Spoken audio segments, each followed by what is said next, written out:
నీ శాసనసభ్యుడే, మన శాసనసభ్యుడే, 10 నెలల శాసనసభ్యుడు ఆంధ్ర వాళ్ళ గురించి మాట్లాడే తీరు మీరు విన్నారు.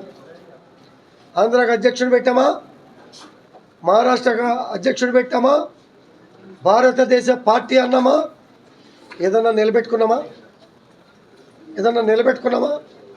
ఇటువంటి సన్నాసులను పెట్టుకొని మనం అధికారం కోల్పోయాం. అభిమానిగా, శ్రేయోభిలాషిగా, పెద్ద మనిషిగా, అనుభవజ్ఞుడిగా కేసీఆర్కి ఈ విషయాలు తెలియచేయాల్సిన బాధ్యత మనందరి మీద కూడా ఉన్నది. ఇవన్నీ జరుగుతున్నటువంటి తీరు. కేసీఆర్ గారు ఎన్నో విషయాల్లో చెప్పారు. కలుపుకోండి, కలిసి ఉండండి, వ్యాపారం పెంచుకోండి, గౌరవంగా బతకండి, అందరం కలిసి ఉండాలని. మధ్యలో కొంతమంది మంత్రులు మాట్లాడారు ప్రాంతీయత మీద. ఇవాళ 10 ఏళ్ళు దాటినాక ఇవాళ నువ్వు మాట్లాడావు. వీటన్నిటిని కూడా సరి చేసుకొని ముందుకెళ్తే మీకు భవిష్యత్తు, లేకపోతే మనం అంతా అగాధంలోకి వెళ్ళిపోతాం. పెద్ద ఆయన కేసీఆర్ గారు మహిళలు అగౌరవపరిచిన దాని మీద, ఆంధ్ర తెలంగాణ గురించి మాట్లాడిన దాని మీద నాకన్నా ముందు దూషించే మాటలతో నన్ను దూషించిన విధానం మీద, తర్వాత నేను దూషించా ఆ విధానం మీద మీరు మాట్లాడాలి. మాట్లాడితే కనువిప్పగలుగుతుంది. ఇవాళ చాలామంది ప్రజల మనోభావాలు దెబ్బతిన్నాయి. దెబ్బ తినేటప్పుడు మన శాసనసభ్యుడు చేశాడు అనేది వీటన్నిటిని కూడా గుర్తు చేస్తూ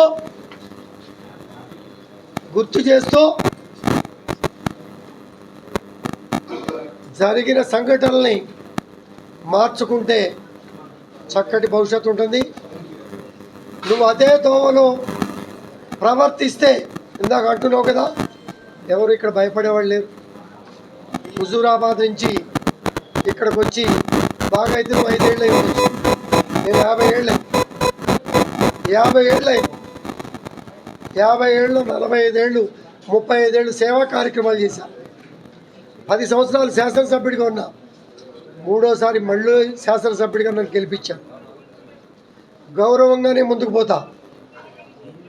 పనికి మాలిన వాళ్ళకి, పోలీస్ సిబ్బందికి, మీడియా సిబ్బందికి ఇలా సమయాన్ని పాడు చేసుకునే అవకాశం నేను ఇవ్వనని చెప్పి కూడా తెలియజేసుకుంటూ, ఈ అవకాశం ఇచ్చి ఈ 2-3 రోజులు వాస్తవాల్ని